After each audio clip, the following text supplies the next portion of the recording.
ఓం సమర్థ సద్గురు సాయినాథ్ మహారాజ్ కి జై. ఓం సాయిరామ్. మన బాబా కుటుంబ సభ్యులందరికీ నమస్తే అండి. మీ అందరిపైన షిరిడి సాయినాథ్ ఆశీస్సులు ఉండాలని, మీరు ఎప్పుడూ సంతోషంగా ఉండాలని మనస్ఫూర్తిగా బాబా గారిని కోరుకుంటున్నాను. ఫ్రెండ్స్, మీకు ఎటువంటి కష్టాలు సమస్యలు ఉన్నా సరే ఒక్కసారి గురువు గారిని కాంటాక్ట్ అవ్వండి. శ్రీ షిరిడి సాయిబాబా ఆశీస్సులతోటి గురువుగారు జ్యోతిష్యం చెప్తారండి. మీ సమస్య ఏదైనా సరే, భార్యాభర్తల మధ్య సమస్యలు, ప్రేమ సమస్యలు, ఉద్యోగం, విద్య, వ్యాపారం, ధనం నిలకడ లేకపోవటం, స్త్రీ పురుష వశీకరణ చేయబడును, ప్రేమించుకున్న అమ్మాయి లేదా అబ్బాయి రావటానికి పూజలు చేయబడును. ఇలా ఎటువంటి సమస్యలు ఉన్నా సరే గురువుగారు 24 గంటల పరిష్కారం చూపిస్తారండి. గురువుగారిని సంప్రదించవలసిన ఫోన్ నెంబర్ వచ్చేసి 9515466718. మీ సమస్య ఏదైనా సరే గురువుగారు పరిష్కారం చూపిస్తారు. కాబట్టి ఒక్కసారి నమ్మకంతో గురువుగారిని కాంటాక్ట్ అవ్వండి. ఇంక ఈరోజు వీడియోలోకి వెళ్ళిపోదామండి. మన బాబాగారి సందేశం. మన బాబాగారు ఏమంటున్నారంటే, తల్లి, నిన్ను మోసం చేయటానికి కొంతమంది ఎదురు చూస్తున్నారు. వారి పేర్లు ఈ చీటీలో రాసి ఉంచాను. వెంటనే ఈ చీటీ చూడు తల్లి. వారెవరో నీకు తెలుస్తుంది. వెంటనే నువ్వు జాగ్రత్త పడాలమ్మా. అందుకే ముందుగా నీకు ఈ సందేశాన్ని తీసుకువస్తున్నాను. ఒక్కసారి ఆ చీటీని తెరిచి చూడు తల్లి. అన్నీ నీకే అర్థమవుతాయి అని అయితే మన బాబాగారు అంటున్నారండి. ఫ్రెండ్స్, బాబాగారు మనకి ఎందుకు ఇంతలా జాగ్రత్తలు చెబుతున్నారో బాబాగారి మాటల్లోనే తెలుసుకుందాము. చిన్న రిక్వెస్ట్ ఫ్రెండ్స్, మన వీడియోస్కి అయితే ఒక చిన్న లైక్ ఇవ్వండి. ఫస్ట్ టైం చూసేవారైతే మన బాబా భక్తి ఛానల్ తప్పకుండా సబ్స్క్రైబ్ చేసుకుని సపోర్ట్ చేయండి. మీరైతే థంబ్నెయిల్ చూశారు కదండి, చీటీ ఉంది కదా, మీరైతే చీటీని తాకండి. ఇంకా మన బాబాగారు ఏమంటున్నారంటే, తల్లి, నీ కంట పడిన వెంటనే కాదని నిర్లక్ష్యం చేయకమ్మా. ఒక్క క్షణంలోనే అన్నీ మారిపోతాయి కదా. గంటలు, రోజులు, క్షణాలు కాదు తల్లి. కేవలం నీ జీవితంలో కొన్ని సంఘటనలు, ఘటనలు, మలుపులు, నీకున్న మెలుకులు అన్నీ కూడా మారుతాయి. ఒక్కొక్కసారి నీ జీవితమే తలకిందులైపోతుంది. కాబట్టి నీ సాయి తండ్రి అందిస్తున్నటువంటి ఈ సందేశాన్ని ఆనందంగా అందుకో తల్లి. ముందుగానే జాగ్రత్త పడు, లేకపోతే మోసపోయి కన్నీళ్లు పెట్టుకోవలసి వస్తుందమ్మా. జాగ్రత్త తల్లి. నీ సాయి తండ్రి చెప్పే మాటలను తెలుసుకో. ఎవరు ఎలాంటి వారో తెలుసుకో. నీ తండ్రి చెప్పే మాటలను నిర్లక్ష్యం చేయకమ్మా. ఉందిలే అని తోసిపాడేయకమ్మా. ఈ చీటీలో నీకే తెలియని ఎన్నో రహస్యాలు దాగి ఉన్నాయి. కాబట్టి నువ్వు ఏమాత్రమో కూడా అశ్రద్ధ చేయకుండా, నిర్లక్ష్యం చేయకుండా నీ సాయి తండ్రి చెప్పేది విను తల్లి.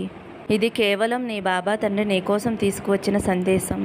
చివరి వరకు చూడు తల్లి, అన్నీ అర్థమవుతాయి. చూడు తల్లి, ఇప్పుడు నీకు కొంచెం కంగారు, కొంచెం భయం వచ్చింది కదా. ఎందుకు బాబా, నన్ను ఎవరు మోసం చేయబోతున్నారు? నేను ఎవరికీ చెడు తలపెట్టలేదు కదా, ఎవరికీ నష్టం చేయలేదు, గాయపరచలేదు, నొప్పించలేదు, ఎవరి దగ్గర ఉన్న వస్తువుని నేను లాక్కోలేదే, డబ్బు కానీ మనశ్శాంతి కానీ నేను లాక్కోలేదు కదా. అప్పుడు నా మీద ఎవరికి పగ ఉంటుంది, ఎవరికి కక్ష ఉంటుంది? నన్ను మోసం చేయాలని ఎవరికి ఉంటుంది బాబా? నాకు తెలిసిన వరకు అందరితో మంచిగానే ఉన్నాను కదా. ఏదైనా కావాలి అంటే సహాయం చేశాను, ఆపదలో ఉన్నప్పుడు ఆదుకున్నాను. మరి నా మీద కూడా అలా దురుద్దేశం పెట్టుకుని ఉన్నారా? ఎవరు బాబా వాళ్ళు అని నన్ను అడుగుతున్నావు కదమ్మా. నీ మనసులో ఆ సందేహం మొదలైంది కదా. ఇవన్నీ తెలియాలి అంటే నీ సాయి తండ్రి సందేశం నువ్వు విని తీరాలి తల్లి. ఎవరైతే మంచిగా ఉంటారో, ముక్కుసూటిగా ఉంటారో, మంచి పనే చేస్తారో అలాంటి వారికి శత్రువులు ఎక్కువ తల్లి. నీకు మోసం చేయటం తెలియదు తల్లి. ఒకరి దగ్గర చేచాపటం తెలియదు, అలాగే ఒకరిని నొప్పించటం తెలియదు, ఒకరిని బాధ పెట్టడం తెలియదు, ఒకరిని మోసం చేయటం అంతకన్నా రాదు. నీ తెలివితేటలతోటి, నీ రెక్కల కష్టంతోటి రేయింబవళ్ళు కష్టపడుతున్నావు. నీ కాళ్ళ మీద నువ్వు నీ జీవితంలో ఎదుగుతూ ఉంటావు. మనసులో ఎంత బాధ ఉన్నా సరే పైకి నవ్వుతూ ఉంటావు. నీ కుటుంబాన్ని బాగా చూసుకుంటావు, సంతోషంగా ఉంటావు. నీకు ఏదైనా కష్టం వచ్చినా సరే, నాకు ఈ కష్టం వచ్చింది, 10 రూపాయలు ఇవ్వండి అని ఎవరిని కూడా సహాయం అడగవు. ఇతరులపై ఏమాత్రమో కూడా ఆధారపడవు. అలాంటప్పుడు ఏమవుతుందంటే కొందరిలో ఈర్ష్య మొదలవుతుంది. ఈ వ్యక్తి ఎవరి దగ్గర చేచాచటం లేదే, ఎందుకు ఈ వ్యక్తి జీవితంలో ఎదిగిపోతున్నాడు? మేము కూడా వాళ్ళతో పాటు జీవితం మొదలుపెట్టాం కదా, మా జీవితం చూస్తే అల్లకల్లోలంగా ఉంది. మా జీవితం ఎక్కడ వేసిన గొంగలి అక్కడిలానే ఉంది. ఎంతో చేస్తున్నాం, ఎంతో సంపాదిస్తున్నాం, కానీ తనంత సంతోషంగా లేమే, తనంత ప్రశాంతంగా మేము ఉండలేకపోతున్నామే. తన కుటుంబంతో ఎంతో సంతోషంగా ఉంటున్నారు, కానీ మా వల్ల కావటం లేదే. మేము అలా ఉండలేకపోతున్నాము. సమాజంలో వారికి వచ్చిన పేరు మాకు రావటం లేదు, కానీ వారికి మాత్రం ఎందుకు అంతలా వస్తుంది? ఎలాగైనా సరే వారిని నవ్వుల పాలు చేయాలి, మనశ్శాంతి లేకుండా చేసేయాలి అని, మీ కుటుంబాన్ని చిన్నాభిన్నం చేసేయాలి అని నిన్ను టార్గెట్ చేస్తున్నారమ్మా. నీ పనుల్లో ఆటంకాలు ఏర్పడేలా చేస్తున్నారు.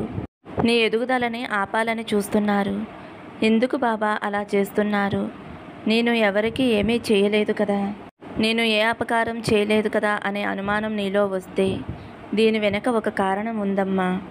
ఎవరు అనేది చెబుతాను అన్నాను కదమ్మా. ఒక్కసారి కళ్ళు మూసుకుని నీ సాయి తండ్రిని తలుచుకుని ఈ చీటీని తాకు. సాయి వారెవరో నాకు చూపించు అని అడుగు. ఆ చీటీలో వారెవరో నీకు కనిపించేలా చేస్తాను. నీ మనసు ఆలోచనలు నీకు ఈ చీటీలో కనిపించేలా చేస్తాను. వారి రూపురేఖలు నీకు కనిపించేలా చేస్తాను. వారు నీతో ఎలా ప్రవర్తిస్తున్నారు, వారెవరో ఏం చేయబోతున్నారు, ప్రతి ఒక్కటి కూడా వివరిస్తాను. ఈ చీటీ తెరిచి చూడు తల్లి. నీ సాయి తండ్రిపై భారం వేసి తప్పకుండా విను తల్లి. అంతా కూడా నీకు మంచే జరుగుతుంది. వారి చరిత్రంతా కూడా నీకు కనిపిస్తుంది. నీతో ఉన్నారమ్మా, నీ చుట్టూ తిరుగుతున్నారు, నీ ముందే తిరుగుతున్నారు, ప్రతి పనిలో నీ వెంటే ఉన్నారు, ప్రతి క్షణం నిన్ను గమనిస్తున్నారు. మంచి కానీ చెడు కానీ కష్టం కానీ నష్టం కానీ ప్రతి విషయాన్ని కూడా గమనిస్తున్నారు. నీ నోటితో నువ్వు ఏమీ చెప్పనవసరం లేదు. నీ గురించి అంతా కూడా వారు తెలుసుకుంటున్నారు. అంత చనువుగా నీతో ఉన్నారు. నువ్వు పనిచేసే చోట కావచ్చు, నీ ఇరుగు పొరుగు కావచ్చు, నీ బంధువుల్లో కావచ్చు, నీ కుటుంబంలో కావచ్చు, అలా వారు నిన్ను గమనిస్తూనే ఉన్నారు. మీ ఇద్దరి మధ్య చనువు కూడా ఎక్కువగా ఉంది. ఆ చనువు వల్ల ఏమవుతుంది అంటే వారి మనసులో ఎలాంటి ఆలోచన వచ్చింది అంటే, వారు ఎందుకు భయపడుతున్నారు అంటే, వారు నిన్ను పతనం చేయాలి, నిన్ను కృంగతీసేయాలి. వేరే ఆలోచనలు నీ మనసులోకి రాకూడదు. నిద్రాహారాలు మానేసి ఒంటరిగా కుమిలిపోవాలి, ఒంటరిగా ఉండిపోవాలి అనేలా చేస్తారు. ఎందుకు ఇవన్నీ చేస్తున్నారు అంటే, నీ మనసు మళ్లించాలి. నీ మనసు ఎందుకు మళ్లించాలి అంటే, వారు ఎన్నో తప్పులు చేస్తున్నారు, అలాగే ఎన్నో పొరపాట్లు చేస్తున్నారు, తప్పుడు దారిలో వెళుతున్నారు. వారి జీవితమే తప్పు దారిలో వెళుతుంది. అవి నువ్వు గమనించేసేవేమో, తెలుసుకున్నావేమో నన్న భ్రమలో వారు ఉన్నారు. తన మీద నేను చేస్తున్న ప్రతి తప్పు కూడా తనకి తెలిసిపోయిందేమో, తనతో నేను ఉంటున్నాను కదా, నేను తిరుగుతున్నాను కదా, తను గమనించేశారేమో అనైతే భయపడుతున్నారు. ఇక నా తప్పుల్ని వారు ఎక్కడ బయట పెట్టేస్తారు, నా పొరపాట్లు ఎక్కడ బయట పెట్టేస్తారేమో, అలా పెడితే నేను ఎక్కడ నవ్వులు పాలైపోతానో, అందరూ నన్ను చిన్నచూపు చూస్తారేమో, ఈ వ్యక్తి సరైన వ్యక్తి కాదు అని ఎవరూ నాతో మాట్లాడారేమో. నేను సంతోషంగా ఉన్నప్పుడు తను చేసిన తప్పులన్నీ కూడా ఎవరితో అయినా చెప్పే అవకాశం ఉంటుంది అని భయపడుతున్నారు. అందుకే నీకు ప్రశాంతత లేకుండా చేయాలి అని చూస్తున్నారమ్మా. వారెవరో నీకు అర్థమైంది కదా తల్లి. అందుకే నీకు ఎలాంటి అదృష్టం, ఎటువంటి సంతోషం లేకుండా చేస్తే, కుటుంబాన్ని చిన్నాభిన్నం చేస్తే, నలుగురిలో నవ్వుల పాలు చేస్తే, నడి రోడ్డు మీదకి లాగేస్తే, అప్రతిష్ట పాలు చేస్తే, ఆర్థిక ఇబ్బందుల్లో మునిగిపోయేలా చేస్తే, మోసం చేస్తే, ఇక అప్పుడు తన పరిస్థితుల్ని ఎదుర్కోవటానికి, వాటి నుంచి బయటపడటానికి అతను ఆలోచనలు, మెదడు, మనసు అన్నీ కూడా వాటితో పూర్తిగా నిండిపోయి ఉంటాయి. అలాంటప్పుడు నా గురించి ఎందుకు పట్టించుకుంటాడు అని చెప్పి వాళ్ళు చేసే కుట్రలు తల్లి ఇవి. వారి సమస్యలే వారికి ఎక్కువైపోతే తన విషయం మర్చిపోతారు కదా. కాబట్టి అలాంటి స్థితిలో మిమ్మల్ని ఉంచేస్తే వాళ్ళ తప్పులు అన్నీ మూతపడతాయి, బయటికి రావు. నా గురించి మర్చిపోవాలి అంటే వాళ్ళని కష్టాల్లో పడేయాలి అని వారి ఆలోచన తల్లి. అందుకోసమే వారు నీతో మంచిగా ఉంటూ నిన్ను మోసం చేయాలి అని చూస్తున్నారు. నువ్వు పనిచేసే చోట దెబ్బ కొట్టాలి అని చూస్తున్నారు. కానీ వారి తరం కాదమ్మా.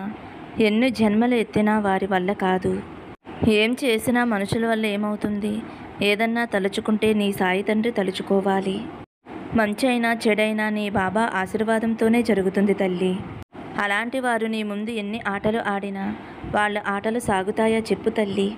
భయపడకు తల్లి, నీ సాయి తండ్రి నీతోనే ఉన్నాడు కదా. నీతి నిజాయితీగా నువ్వు ఉంటావు. ఎక్కడా కూడా మోసం ఉండదు, ఎక్కడా కూడా కల్మషం ఉండదు, ఎక్కడా కూడా మర్మం ఉండదు. నీ దగ్గర ఎవరైనా కష్టంలో ఉంటే వారిని ఆదుకుంటావు. ఆకలితో ఉన్నవారికి అన్నం పెడతావు. నీతో పాటు నలుగురిని పైకి తీసుకువస్తావు. అలాంటి నిన్ను దెబ్బ కొడతాను అంటే నేను ఊరుకుంటానా చెప్పు తల్లి. వారి పప్పులు ఉడకనిస్తానా? వారి ఆటలు సాగనిస్తానా? వారు ఎన్ని జన్మలెత్తినా సరే వారు నిన్ను ఏమీ చేయలేరు. ధైర్యంగా ఉండు. నీ ఎదురుగా నీ సాయి తండ్రి ఉన్నారు. కొండంత అండగా నీ బాబా ఉన్నారు. ఆ విషయం వారికి తెలియటం లేదమ్మా. అనవసరంగా వారి సమయాన్ని వృధా చేసుకుంటున్నారు. వారు మనశ్శాంతిని పోగొట్టుకుంటున్నారు. వారి డబ్బును వారు వృధా చేసుకుంటున్నారు. సమయము ఆలోచనలు నీ మీద మళ్లించేసి సరిగ్గా కష్టపడక సంపాదించక డబ్బులు రాక ఆర్థిక ఇబ్బందులతో అల్లాడిపోతున్నారు. అది వారు గమనించటం లేదు. ప్రతి క్షణము కూడా నీ గురించే ఆలోచిస్తున్నారు. నీ మీదే ఆలోచనలు, పాపాలు. వారు చేసిన కర్మ ఏదైతే ఉందో ఆ కర్మ నుంచి తప్పించుకోవాలి అని చూస్తున్నారు. కర్మ ఎవరిని కూడా వదిలిపెట్టదమ్మా. కర్మ అనేది అన్నీ చూస్తుంది. ఒక్కసారి గురిపెట్టి కొట్టింది అంటే లేవలేనంత దెబ్బ కొడుతుంది. పైకి అస్సలు లేవలేరు. అలాంటి దెబ్బ వారు త్వరలోనే రుచి చూస్తారు. ఎవరైతే నిన్ను నవ్వుల పాలు చేయాలి అని చూస్తున్నారో, అప్రతిష్ట పాలు చేయాలి, మానసికంగా కృంగతీయాలి, నవ్వుల పాలు చేయాలి, నీ కుటుంబాన్ని చిన్నాభిన్నం చేయాలి, నీ ఆరోగ్య పరిస్థితిని కూడా చిన్నాభిన్నం చేయాలి అని ఎవరైతే చూస్తున్నారో అలాంటి వారే దెబ్బ తినబోతున్నారు. కర్మ అస్సలు వదిలిపెట్టదు తల్లి. మళ్ళీ నువ్వు ఎవరు బాబా అని నన్ను అడిగితే అందులో ఒక వ్యక్తి కొంచెం పెద్ద వ్యక్తి తల్లి. నీ తండ్రి లాంటి వయసు ఉండవచ్చు. అలాగే ఒక స్త్రీ నువ్వు పనిచేసే చోట కావచ్చు, నీ ఇరుగు పొరుగులో కావచ్చు. పెద్ద వ్యక్తి నువ్వు పనిచేసే చోట కావచ్చు, లేదా మీ ఇద్దరూ కూడా భాగస్వామ్యంగా ఏదైనా పనిచేస్తూ ఉండవచ్చు. వ్యాపారంలో కావచ్చు, లేదంటే నీ మేలు కోరి మీతో ఉంటాను అని చెప్పుకునే వ్యక్తి కావచ్చు. ఈ ఇద్దరు వ్యక్తుల పేర్లు అయితే ఈ చీటీలో ఉన్నాయమ్మా. వారు ఎవరు, వారి రూపురేఖలేమిటి? ఒక్కసారి నీ సాయి తండ్రి మీద ధ్యాస పెట్టి ఒక్కసారి ఆలోచించమ్మా. ఖచ్చితంగా వారిద్దరి రూపాలు నీకు కనిపిస్తాయి. వారి ఆలోచనలు కనిపిస్తాయి. ఎలానో నీకే అర్థమవుతుంది. ఒక్కసారి చూడు. నీ సాయి తండ్రి మీద భారం వేయి తల్లి. వారిని నీ కళ్ళకు కనిపించేలా చేస్తాను. నీ కళ్ళకు కట్టినట్టు చూపిస్తాను. ఒక్కసారి నీ సాయి తండ్రి మీద భారం వేయమ్మా. వారు ఎన్ని ఏషాలేస్తున్నారో నీకు అర్థమవుతుంది. ఎందుకంటే వారు చేసే కొన్ని పనులు నీకు తెలుసు. అన్నీ కూడా సర్దుకుంటున్నావు. అలాంటి వారు ఎవరో తెలుసుకో తల్లి. తెలిసిన రోజు నువ్వు ఎంతో బాధపడతావు. కాబట్టి ఇప్పటి నుంచే జాగ్రత్త పడమ్మా. నేను చెప్పింది అర్థమైంది కదా తల్లి. ఎవరు ఎలాంటి వారో తెలుసుకుని జాగ్రత్త పడు. సంతోషంగా ఉండు. వారి గురించి నీకు తెలిసినట్లుగా వారితో చెప్పకు. వారిని ప్రశ్నించకు. నీ సంపాదన విషయాలు కూడా వారితో పంచుకోవద్దు. అలా పంచుకోవడం వలన వారు నిన్నే దెబ్బ కొడతారమ్మా. కాబట్టి జాగ్రత్తగా ఉండు. నువ్వు ఎంత జాగ్రత్తగా ఉంటే నీకు అంత మంచిది. నువ్వు అలా చెప్పడం వలన నీ పూర్తి నరదృష్టి నీ మీద పడిందంటే ఏమాత్రమూ మంచిది కాదు తల్లి. నరదృష్టికి నల్లరాయి అయినా పగులుతుంది అనే విషయం తెలిసిందే కదమ్మా. కాబట్టి జాగ్రత్త. ఎవరి దగ్గర కూడా నీ సొంత విషయాలు చెప్పుకోవద్దు. జాగ్రత్తగా ఉండు. నీకు అంతా మంచి జరుగుతుంది. నీ సాయి తండ్రి నీకు తోడుగా ఉన్నారు అని నమ్మకంతో ఉండు. నీ భారమంతా కూడా నాపై వేసి నవ్వుతూ హాయిగా ఉండమ్మా. అన్నిటినీ కూడా నేను చక్కబెడతాను అని అయితే మన బాబాగారు చెబుతున్నారండి. మరి మన బాబాగారు చెప్పిన ఈ సందేశం మీకు నచ్చింది అనుకుంటున్నాను ఫ్రెండ్స్. నచ్చితే ఒక చిన్న లైక్ ఇవ్వండి. సర్వే జన సుఖినో భవంతు. సమస్తం సద్గురు సాయినాథార్పణమస్తు. శుభం భవతు. జై సాయిరామ్.